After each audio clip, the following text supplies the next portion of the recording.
우리 시간을 되돌려서 이성에게 처음으로 끌렸던 그 시간을 한번 생각해 보았으면 좋겠습니다. 우리 초등학교 1, 2학년 때가 되면 남자아이와 여자아이가 서로 다르다는 것을 알게 됩니다. 요즘은 어린 아이들이 어렸을 때부터 우리 디즈니 영화를 많이 보아서요, 남자와 여자아이가 서로 좋아한다는 사실들을 알고 있습니다. 그렇게 이성에게 관심이 있는데도 불구하고 사실은 좋아하는 표현을 하기보다는 징그럽고 불결하다는 그런 표현들을 어린아이들이 하게 되죠. 그런데 나이가 들면 들수록 불결하고 징그러운 존재에게 이상하게 마음이 끌리기 시작합니다. 가슴이 콩닥거리지만 어떻게 해야 할지 몰라서 그 애는 별로야. 그리고 저희 어렸을 때는 고무줄 같은 걸 딱 끊는 그런 마음으로 애정을 표현하기도 합니다. 그러다 마침내 불결해, 징그러워 했던 그런 사람들에게 내가 한번 이번에는 한 남자를, 한 여자를 구해볼까 하는 마음으로 바뀌어서 결혼까지 하게 되죠. 저는 너무 일찍 컸나 봐요. 초등학교 2학년 때부터 사랑에 푹 빠졌습니다. 네. 아주 시골에 살았는데요. 충청남도 보령시 천북면인데 여러분 들어본 적이 있는지 모르겠지만요. 정말 깡촌이었습니다. 제가 만난 아이들은요, 옷을 다 좀 허스름하게 입었고요. 얼굴도 다 시커멓게 탄 여자아이들만 보았어요. 근데 어느 날 2학년 때 서울에서 우체국 딸이 이사 왔어요. 근데 얼굴을 처음 딱 보는데 얼굴이 얼마나 하얗고 뽀얀한지, 그리고 옷도 하얀 드레스와 같은 천사와 같았어요. 그래서 제가 완전히 그 사랑에 푹 빠졌죠. 그래서 어떻게 그 사랑을 표현할까? 얼굴은 요 정도밖에 못생겼기 때문에 아마 받아들이지 않을 것 같고, 또 그렇게 잘난 면이 아무것도 없었어요. 부자도 아니었고 가난했기 때문에.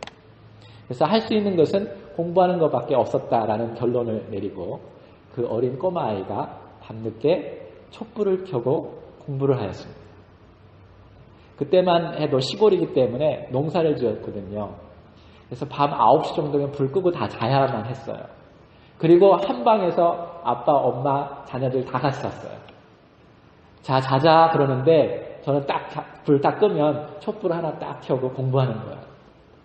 부모님이 저를 보는 눈이 심상치 않았어요. 이 애는 천재가 될까 보다. 장관이 나올까 보다. 이런 생각을 했던 것 같아요. 근데 솔직히 그러한 마음으로 제가 공부했을까요? 제가 왜 공부했죠? 그 여자에게 잘 보이려고. 이렇게 사랑에 빠지면요, 비이성적이고 초월적인 어떤 힘을 가지고 비논리적인 행동을 하게 됩니다. 이게 우리가 사랑에 빠질 때 행동하게 되죠. 근데 우리가 하나님을 믿을 때요, 하나님도 동일하게 우리가 그 사랑에 빠져서 비이성적이고 비논리적인 일들을 하기를 하나님은 원하시죠. 오늘 말씀 보니까요, 누가복음 9장 23절에 보니까 아무든지 나를 따라오려거든, 그렇죠? 자기를 부인하고 날마다 제 십자가를 지고 나를 쫓을 것이다 라고 말씀하셔요. 이 말씀을 예수님께서 언제 말씀하시냐면 이 땅에 오셔서 하나님 나라의 복음의 이야기를 하시고요, 제자들을 선택해서 데리고 다녀요. 그리고 제자들이 예수님이 심상치 않은 사람이라는 것을 알게 됩니다. 하나님의 아들이라는 것을 보게 되죠. 기적과 이적을 행동하는 것을 보게 되시고 그분의 가르침에 깜짝깜짝 놀랍니다. 또 병도 고치는 것을 보았어요. 그리고 나서 예수님께서 제자들에게 말씀합니다. 사람들이 나를 누구라고 하느냐? 그래서 사람들이 선지자입니다, 예언자입니다 라고 얘기하죠. 그러면 예수님께서 이렇게 말합니다. 너희들은 나를 누구라고 하느냐? 제자들에게 말하죠. 그때 제자들이 주는 그리스도요, 살아계신 하나님의 아들입니다 라고 고백합니다. 그때 이 말씀을 하셔요. 깜짝 놀라죠. 예수님께서 깜짝 놀라십니다. 그때 이렇게 말씀하셨어요. 나를 따라오려거든.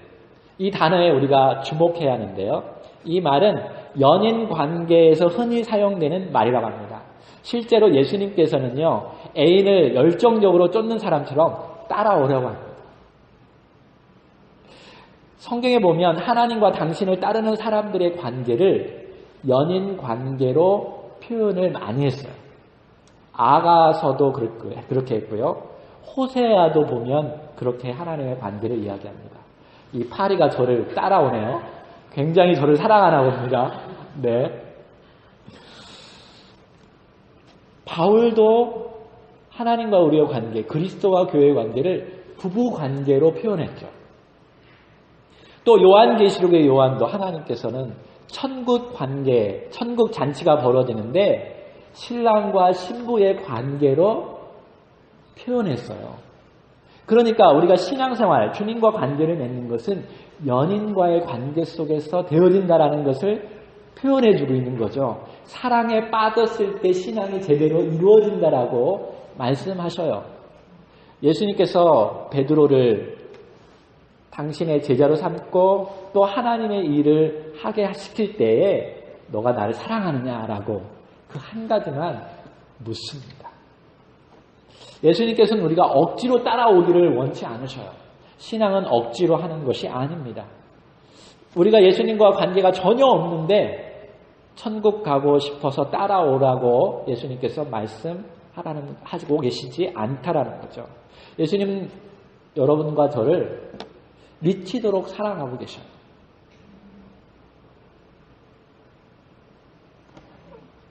얼마나 미쳤냐면요. 우리는 미치면 국경을 넘어선다고 하죠. 나라를 넘어서서 사랑한다고 하는데 예수님은 얼마나 미치셨냐면요. 하나님 나라를 포기하셨어요. 하나님의 권위, 하나님의 그 자유스러운 그 초월적인 하나님께서 그 모든 것을 다 포기하셨어요. 그 정도로 우리를 사랑하셨습니다. 그래서 이 땅 가운데 오셨고요. 그 창조하신 분이 그 피조물이 되어오셨어요. 마치 제가 이렇게 표현하는데요. 여러분 개미들을 보면 개미들이 서로 싸워요. 개미들이 자꾸 죽어요. 개미를 너무 사랑해서 우리 사람이 개미가 됐다라고 표현하는 정도로 하나님께서 인간이 되신 거예요. 여러분 그렇게 할 수 있나요? 얼마나 사랑하셨습니까? 얼마나 미치도록 사랑하셨으면 우리 인간이 되셨냐라는 거죠. 그 신비를 깨닫게 되면, 그 신비를 몸으로 체험하게 되면 예수님을 미치도록 사랑하지 않을 수 없게 되는 줄 믿습니다. 그렇게 함으로 따라오라라는 거죠. 두 가지 예수님께서 더 따라온다라는 것을 더 깊이 표현하는 것이 뭐냐면 첫 번째는 자기를 부인하면서 따라오라고 합니다. 두 번째로는 자기 십자가를 지면서 따라오라고 말씀하셔요. 자기를 부인한다. Deny yourself 라는 말은 너무 어렵게 생각할 필요는 없습니다. 예수님께서 그렇게 하셨죠. 예수님은 자기를 부인하셨어요. 하나님의 자녀였고 하나님이셨는데 그 하나님이신 것을 부인하시고 그 모든 지위, 권위, 권력 다 버리시고 인간이 되셨어요. 자기를 낮추셨어요. 인간까지 되신 것만 해서 끝쳐도 괜찮은데 빌립보서에 보면 종의 형체까지 내려가셨다라고 말씀하시죠. 자기를 부인하는 거죠. 하나님의 뜻이 더 중요해서 자기를 그렇게 부인해서 낮춘다라는 거예요.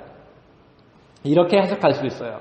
이제는 우리가 자기 자신만을 위해서 살지 아니하고 자기 자신이 중심이 되어서 판단하고 결정하는 것이 아니라 예수님께서 나의 주인이 되셔서 예수님이 원하시는 그 뜻대로 살겠다라는 것, 그것이 자기를 부인하는 삶이에요. 그렇다면 자기 십자가를 지라는 말은 무엇일까요? 우리는 십자가를 지라고 할 때 보통 이렇게 생각하죠. 어떤 희생, 어떤 죽음을 생각합니다. 그래서 많은 사람들이 내 남편이 내 십자가야. 혹은 병든 어떤 가족 식구들을 바라보면서 이게 나의 십자가야. 라고 생각할 수 있는데요. 사실은 그 십자가의 의미는 아니에요. 십자가의 본질적인 의미는 하나님께서 나에게 주신 사명입니다. 예수님을 바라보면 알아요. 예수님의 십자가는요, 하나님께서 예수님께 주어졌던 사명인 줄로 믿습니다. 그것이 때때로는 어려움이 있고 고난이 있게 되는 거죠. 그래서 십자가는 하나님께서 우리에게 주신 사명이에요. 예수님을 닮아가는 것, 예수님이 원하는 삶을 살아가는 것이 우리의 사명인데 때때로는 그것이 우리에게 고난이 되고 아픔이 됩니다. 그래서 십자가는 고난과 아픔의 상징이기도 합니다. 여기 날마다라는 말이 제게 굉장히 다가왔는데요. 데일리 자기 십자가를 지라는 거예요. 날마다. 여러분, 우리가 하나님을 따라가고 예수님을 사랑하는 것은요, 날마다 해야 할 줄로 믿습니다. 가끔 하는 거 아니에요. 날마다 주님께서 우리와 함께 하시고요, 우리를 사랑하시고요, 우리의 기도를 들으시기를 원하시고요, 우리가 하나님의 능력과 힘을 받아서 힘차고 자유롭고 여호수아처럼 앞으로 전진하기를 원하시는 줄로 믿으시기 바랍니다. 그래서 날마다 주님을 의지하고 기도하고 주님과 동행함으로 말미암아 하나님의 뜻을 온전히 이루는 그레이스 아틀란타 교회가 되기를 소망합니다. 한 번은 예수님께서요, 재밌는 말씀을 하셨어요. 제가 주보에 보면 여기 설교 노트가 있는데요. 설교 노트에 보면 이렇게 밑줄을 그어놨어요. 거기에다가 쓰면서 해도 괜찮습니다. 네. 두 번째 포인트는 예수님을 따르려면요, 전부를 걸어야 합니다. 예수님께서 마태복음 13장 44절에 이렇게 말씀하셔요. 천국은 마치 밭에 감추인 보화와 같으니 사람이 이를 발견한 후에 숨겨두고 기뻐하여 돌아가서 자기 소유를 다 팔아 그 밭을 사느니라 라고 말했어요. 옛날에는 땅속에 재산을 묻는 일이 종종 있었습니다. 특히 전쟁이나 어떤 혁명이 일어나면 사람들은 안전한 곳이 없었기 때문에 땅속에다가 자기의 재산을 묻어놓았어요. 그래서 돈을 묻고 전쟁터에 나가서 살아오지 못하는 일이 너무나 많이 있었습니다. 예수님은 그 사실을 알고 있었던 것 같아요. 그래서 비유 속에서 이런 말씀하시는 거예요. 한 고용된 일꾼이 밭을 갈다가 보니까 뭐가 있네? 덜컹 하는 소리가 났어요. 그래서 손으로 흙을 이렇게 젖히고 보니까 상자가 있었던 거죠. 상자를 들어서 열어보니까 햇빛에 반짝반짝 빛나는 보석이 있었던 거예요. 너무나 굉장한 사건이 이 사람에게 일어났습니다. 가슴이 두근거리고 이것을 어떻게 해야 할까? 사람들이 보지 않나? 그래서 조심스럽게 다시 땅속에 상자를 묻습니다. 그래서 일하면서 내내 이것을 어떻게 할까 고민하고 있습니다. 감쪽같이 이것을 속이면서 내 것으로 하려면 어떻게 할까 고민하다가 이런 결론을 내렸죠. 이 밭을 내가 통째로 사야겠다. 왜요? 그 보화를 갖기 위해서. 그래서 저녁 때부터 계획해서 모든 집안에 있는 재산을 다 팝니다. 가축도 팔고요. 집에 좋은 물건들도 다 팝니다. 자기가 아꼈던 나이키 신발도 팔고요. 김치 냉장고도 팔고요. 모든 것을 다 팔아서 그 밭을 삽니다. 그때 가족 식구들과 사람들이 저건 미쳤구나. 돌았어. 사람들이 아마 비웃었을 것입니다. 그러나 이 사람에게는 그것이 최선의 선택인 줄로 믿습니다. 맞죠? 왜? 그 보화의 가치를 그 사람은 알았기 때문입니다.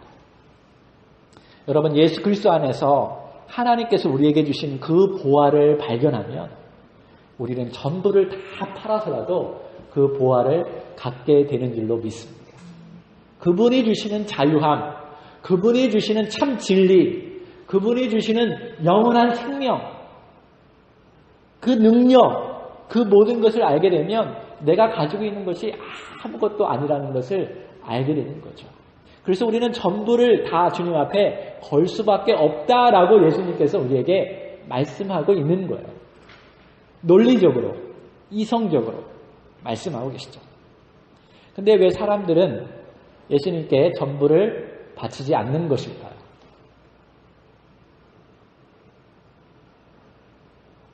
몰라서 그렇겠죠. 그 가치를 몰라서 전부를 바치지 않을 수 있습니다. 어떤 사람들은 성격상 공짜를 너무 좋아해요. 한국 사람들 특별히 공짜 좋아하잖아요. 공짜 티켓 있다고 하면 여러분 일하다가 말고 비행기 티켓 얻기 위해서 여러 가지 일들을 하게 되죠. 그래서 하나님으로부터 공짜로 오는 축복만 누리려고 하는 것이 성격상 있는 사람들도 있는 것 같습니다. 희생 없이 챙길 것만 챙기려고 하는 마음 자세가 있기 때문이죠. 한국에 또 미국에도 마찬가지지만 시간이 흐르면 흐를수록 결혼하는 사람들이 많지 아니하고 동거하는 커플들이 더 많다고 합니다. 결혼하게 되면 포기하는 일이 많고요. 결혼하게 되면 구속되는 일이 많기 때문에 그렇죠. 그래서 우리 결혼하지 말고 즐길 것만 즐기고 누릴 것만 누리고 그 나머지는 우리 서로 책임지지 말자. 그래서 동거하는 커플들이 더 많이 생겼다고 합니다. 이와 똑같이 예수님께 적용하는 크리스찬들이 많이 생겨나고 있죠. 그냥 함께 사는 건 어떨까? 너무 지나치게 구속하지 않은 채로. 그 더 도어라는 통계적인 잡지에서 동거 커플에 대한 맹세의 이야기를 쓴 것이 있습니다. 한번 읽어볼게요. 나 존은 당신 메리를 동거자로 삼아 섹스를 하고 생활비를 나누기로 맹세한다. 상황이 좋을 때는 곁에 있겠지만 상황이 나빠지면 어떻게 될지 나는 모른다. 당신이 감기에 걸리면 약국에 달려가 약을 사오겠다. 하지만 당신이 쓸모없을 만큼 아프게 되면 나는 당신을 떠날 수밖에 없다. 특별히 문제가 생기지 않는 한 다른 많은 것을 포기하면서 당신에게 꽤 잘해주겠다. 혹시 우리가 관계가 깨지더라도 당신이 내게 특별하지 않았던 건 아니다. 이 조건이 충족되는 한 당신과 살기로 맹세한다. 상황이 좋고 계약 조건을 잘 지키는 한 당신을 따르겠다라는 말이죠. 혹 우리는 이러한 자세로 예수 그리스도를 따라가지 않고 있는가라는 것입니다. 한 번은 예수님께도 그러한 실제적인 부자 청년이 찾아왔어요. 그렇게 하려고, 그러한 마음으로 예수님께 하려고. 그는 부와 권세의 길을 걸어가고 있었습니다. 그 길은 많은 사람들이 부러워하는 길이었습니다. 근데 마태복음 19장 16절을 보니까 세상 걱정 살 것처럼 보이는 그 청년이 예수님께 찾아와서 이렇게 말합니다. 예수님, 영생을 얻으려면 어떻게 행해야 합니까? 어떻게 행해야 영원한 생명을 얻을 수 있습니까? 라고 묻습니다. 기특한 말이죠. 청년은 천국 가는 비결을 알고 싶어 했습니다. 근데 안타깝게도 전체적인 글을 읽다 보면 교만기가 굉장히 많이 있어요. 내가 무엇을 행해야, 내가 어떻게 해야 천국에 갈 수 있느냐라고 묻죠. 청년은 자신의 화려한 경력이면 천국에 들어가도 남을 것이라고 이미 생각하고 있었어요. 그래서 예수님께서 천국 가는 비결을 가르쳐 주죠. 이렇게 해야 한다. 10계명에 마지막 5가지 계명들을 얘기해요. 부모를 공경하고, 그렇죠? 이웃의 물건을 탐내지 말고, 뭐 이런 거를 예수님께서 말씀하시는데 청년이 딱 말씀하시죠. 다 그건 제가 하고 있는 것입니다. 내 이웃을 나는 정말 사랑하고 그들을 행동으로 하고 있습니다라고 말씀합니다. 정말 그랬을까요? 그렇지 않았을 거라고 저는 생각돼요. 그래서 예수님께서는 이 말씀을 하시죠. 자, 그렇다면 내가 지금 가지고 있는 소유를 다 팔아서 가난한 사람에게 나누어 주라. 그리고 나서 나를 따라오라 라고 말씀하시죠. 예수님은 정말 이 청년을 제자로 삼기를 초청했던 거죠. 그러나 그 선택의 기로에서 이 제자는 예수님을 따라가지 아니하고 자기의 부의 권세를 따라갔던 것을 성경을 통해서 우리는 알 수 있습니다. 두 가지를 선택할 수는 없어요. 예수님 혹은 세상의 길, 세상의 부유함, 세상의 권세, 자기 중심적인 삶을 놓고 예수님은 둘 중에 하나만 선택하라고 하죠.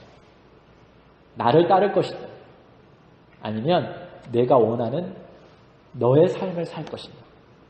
이 두 가지를 예수님은 우리에게 보여주고 있습니다. 아주 극단적인 조치였죠. 다른 사람들도 사실 예수님의 제자들 부유한 자들이 있었습니다.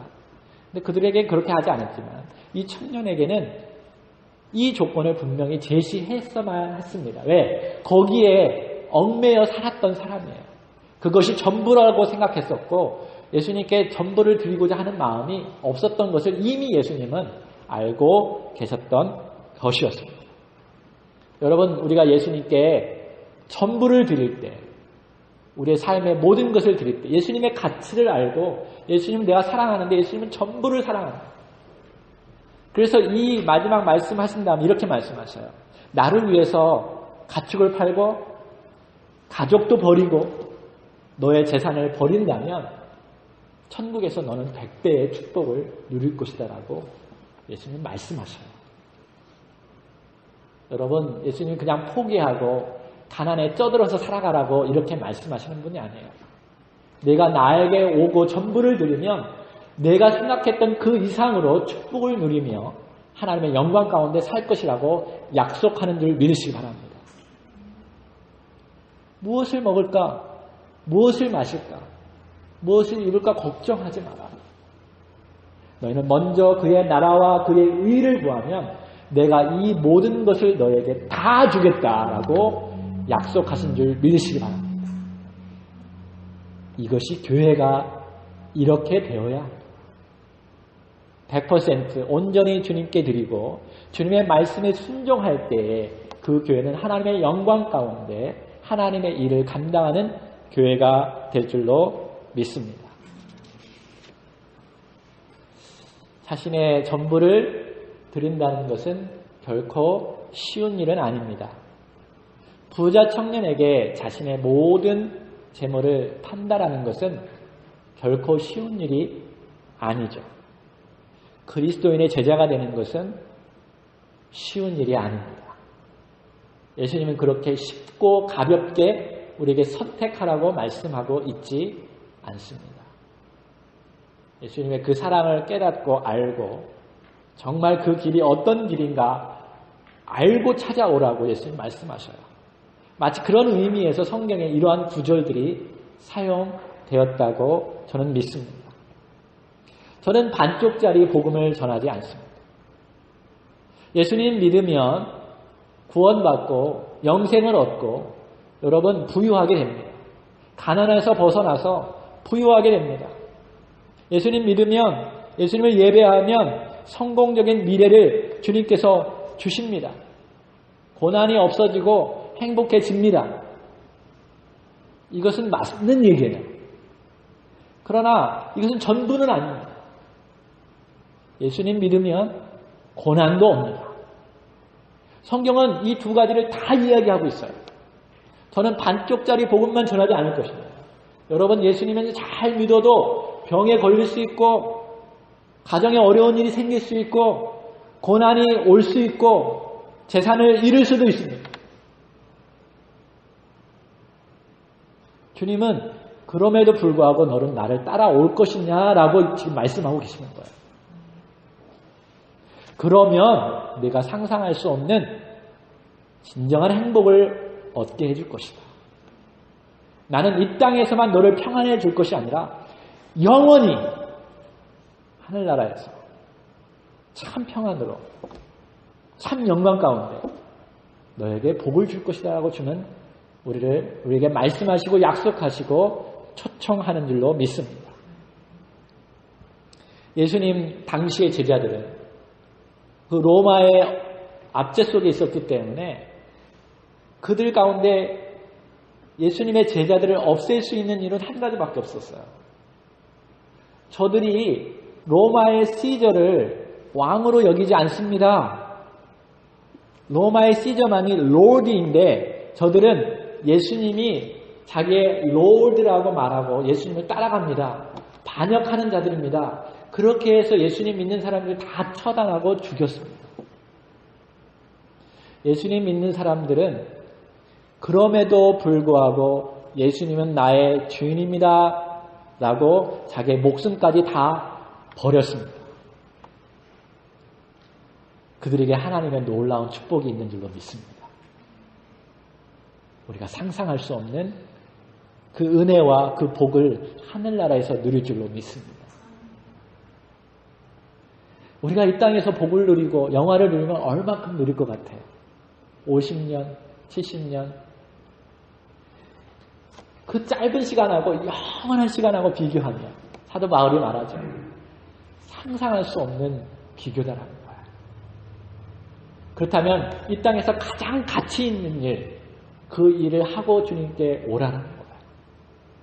어떤 사람들은 그 가치 있는 일을 하면서 부유함과 명성과 유명하게 하나님을 사용하실 사람들도 있습니다. 어떤 사람은 유명하지도 않고 이름이 드러나지 않냐고 그냥 고난 가운데 죽었다라고 성경은 그런 사람도 있다라고 말씀하고 계셔요. 제가 참 좋아하는 패스트푸드, 미국 패스트푸드가 있는데요. 치크플레이입니다. 치크플레이. 우리 가정은 얼마나 좋아하는지 일주일에 2번 정도는 먹습니다. 제가 통계를 냈어요. 최소한 일주일에 2번은 치크플레이를 먹습니다. 치크플레이를 좋아하게 된 이유는 음식이 좋고 깨끗합니다. 맥도날드 맥도날드는 음식의 문제 때문에 지금 많이 좀 기울어져 가고 있는데 치크플레이는 안 그래요. 근데 치크플레이 사장이 온전한 크리스천입니다. 100% 전부를 하나님께 드리는 크리스천입니다. 처음 시작한 게 뭐냐면 처음부터 시작할 때 Sunday closed. 여러분 간판을 잘 보시기 바랍니다. 운전하다가 치크플레이 간판을 잘 보면 밑에 Sunday closed 써놨어요. 그럼 뭘 말할까요? 예배드리라는 거죠. 썬데이만큼 하나님의 창조의 원리에 맞게 그 창조의 리듬에 맞게 쉬라는 거예요. 안식을 누리라는 거예요. 그리고 주중에 열심히 일해도 잘 먹고 잘 살 수 있다는 것을 보여주기를 원하는 거예요.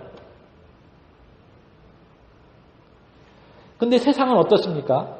그 반대예요. 지금 갈수록 경쟁이 너무 심하기 때문에 썬데이도 오픈해야 하고요. 아침부터 저녁까지 오픈하는 거에서 끝나서 24hour 오픈하는 지금 가게들이 많이 생기고 있잖아요. 우리 한인들도 경쟁이 막 붙어서 시간을 막 자꾸 늘립니다. 커스터머를 더 어떻게 하면 더 늘리려고.